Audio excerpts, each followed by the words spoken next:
Hello guys, welcome back to the video. Today I'm going to hit you up with some more Azza news. Now, I understand, yes, you might be mad I haven't uploaded in a little while, but instead of coming back Thursday like I planned from a vacation, I came back on Saturday, and I was also very tired from the trip, and I also had school to work on in the meantime. So, I'm sorry for the inconvenience of this upload. I've been busy, I've had life going on, so I'm going to hit you up with nostalgic Azza news for your viewing. Alright, let's get right into it. So today I'm going to start off talking about video games. A couple of things. For one, Xbox apparently is changing its Xbox Live to Xbox Network. There's literally no point in that, dude. I mean, come on. It's the reason they give is because apparently it's supposed to people get confused. I've ever gotten confused with Xbox Live and Xbox Live Gold membership. I think they're the same thing. I don't think they're the same thing at all. I know I just said that. Just ignore that part. Another thing here, I have it on my phone, is apparently this year's Call of Duty is reportedly named Call of Duty World War II Vanguard. Excuse me, what? We're getting another World War II game?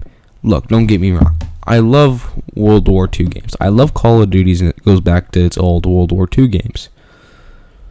But I mean, is there like nothing else you could think about?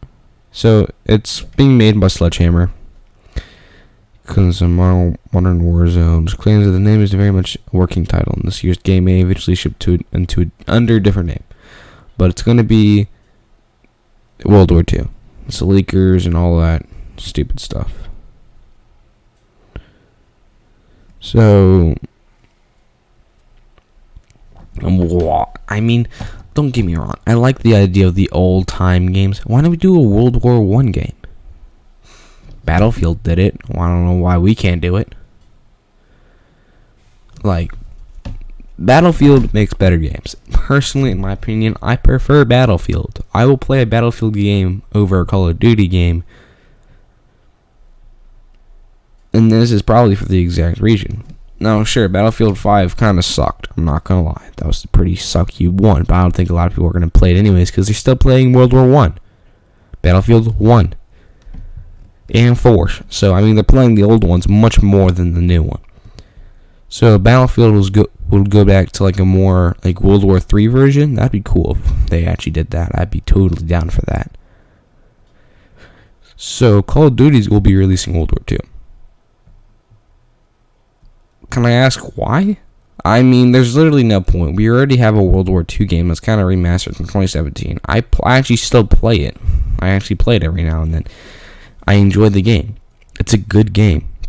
It's a very well built game. So I don't know why we need another one. It's like, what else is there to change about World War II? I mean, if you wanted to remake an old game, kind of like what they did in this one, with the 2017 version. But I don't know why we're making a totally new game about it. I mean, that's just my opinion. So, let's go to states, U.S. Now, I did not make sense when I just said that, but if you live in America, you'll understand that a couple of states are trying to either break off. A state is trying to split in half to create a new state, and another state is trying to get out of the entire country. So, let's start off with the second one I was just talking about. Washington is trying to split in half to create liberty. Now, I'd recently had it opened up, but basically, big chunk, the eastern half of Washington wants to be the new state called Liberty. I don't know a lot of the reasons. I mean, I'm looking at their page right now, and they're just showing that they have polls that say they really are going to go with this. I mean, there is that. I don't know really what else to say. I think it's weird. I don't know why we're splitting all of a sudden. Also, Not Indianapolis, excuse me, Illinois. I am such an idiot. I was thinking about Minneapolis because they just got recently burned down again by their own people. So, there is that. I'll talk about that more later in the video. Make sure you smash like if you want to see that. I don't think I want to, but if you do, smash like. So, Illinois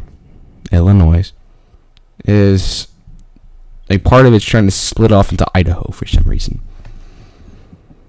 People are like, it's Chicago, the corrupt politicians of Chicago are taking everything over. I don't know. I don't live in Chicago. I don't live in that Illinois. So, I wouldn't know. But it seems pretty legit as well. Now, the last state that's trying to leave the entire country is none other than Texas. This will be the second time Texas has broken off from the Union, if they do this. But I mean, this time, they can't. Do you know why? Because it's not legal. That's why. But I mean, really, technically, I don't see anything stopping them. Because technically, if they want to leave, they don't have to follow their rules. This is a bigger deal to me, and I know more about it, is because I live in Texas. So, this is a pretty big deal to me. Because if I will be, half of my family will be living in a different country than I am. Like, I'll be living in a different country. So, other than that, there isn't much else to say. I mean, Texas has been doing this movement for 16 years, I want to say. It started in 2005. And as a Texan, it's a cool idea to see, but if this actually happens, what about my family that's been paying for years to America's Social Security? If we all break away, all that money's just gone. So, like, how would this work? And it's very weird and odd because of the fact that if this does happen, I'll be living in a different country. And I mean, it probably won't happen immediately. It probably take like 10 years or something. Kind of like what the UK did. Brexit was, they'd been doing it for 10 years, and they finally had gotten out. They voted on it 10 years ago. And last year, they finally pulled out, or like the year before or something, they pulled out finally. And it took them 10 years to do that. I mean, yeah, it's cool that we have an idea of this, but if this really does happen, what happens to all the people living in Texas that were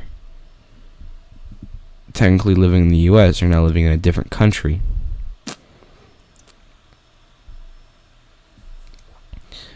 Also, randomly, the border is chaotic. I mean, with Mexico, the U.S. border and Mexico border is a lot of immigrant families have been deported by surprise. I mean, it sucks to hear that. I mean, they're trying to go live a new life in America, but why are we even immigrating people in the first place? We are in the middle of a pandemic still. I mean, there's nothing has really changed. I mean, there's a vaccine out, sure, but we can barely keep on. Like, we can barely get vaccines out there. And I mean, they were doing that way before, in the middle of the pandemic, when Biden decided to release, like immigration borders. Now, I'm near a lot of people that are like, "Oh, immigration's bad." I'm not all for that. I love it. Immigration's great because of the reason that they improve our economy. They bring skills that Americans probably would not have. They would have cultural differences. America's just a melting pot for cultures, and I'm all for that. But another thing was unemployment rates were getting higher because they're coming in and we're not really taking jobs, but we're getting jobs because people were going to pay them cheaper. I mean, it's a big deal, and it kind of still is. And in the end, I really don't have any other words for that. I mean, I'm going to get off this topic because it's really touchy since I live in Texas. I live on a border state. I live pretty close to the border, and I know a lot of people that have immigrated. But another thing here, I'm gonna go to sports. So if you're not a Saints fan, or if you've been listening, Drew Brees has recently retired. He's very recently retired, and Jameis Winston has been recently re-signed, so Russell Wilson going to the Saints is not an option anymore.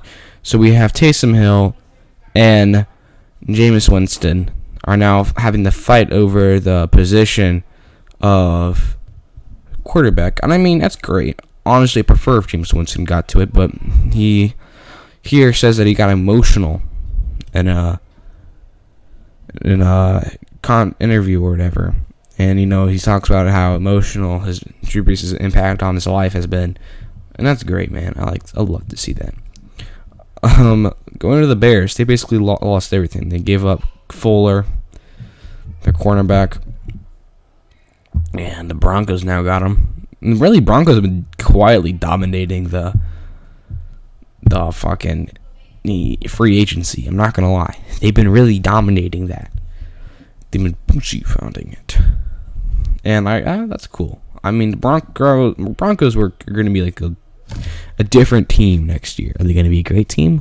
Who knows? But they're going to be a different team. That's all I'm going to see. So, other than that, I'm looking at more articles to see if there's anything else. But that really is it. So, anyway, guys, I hope you enjoyed this video. My lights just went out because it's telling me that I'm done for today. So, if you enjoyed this video, please make sure to leave a like, comment, and subscribe for more daily videos. From now on, it's not going to be daily videos. This here should be my subscribe button, and this here should be my most recent videos. So if you haven't watched the last one, you should probably go do that. Anyway, guys, I'll see you on the next one. Peace.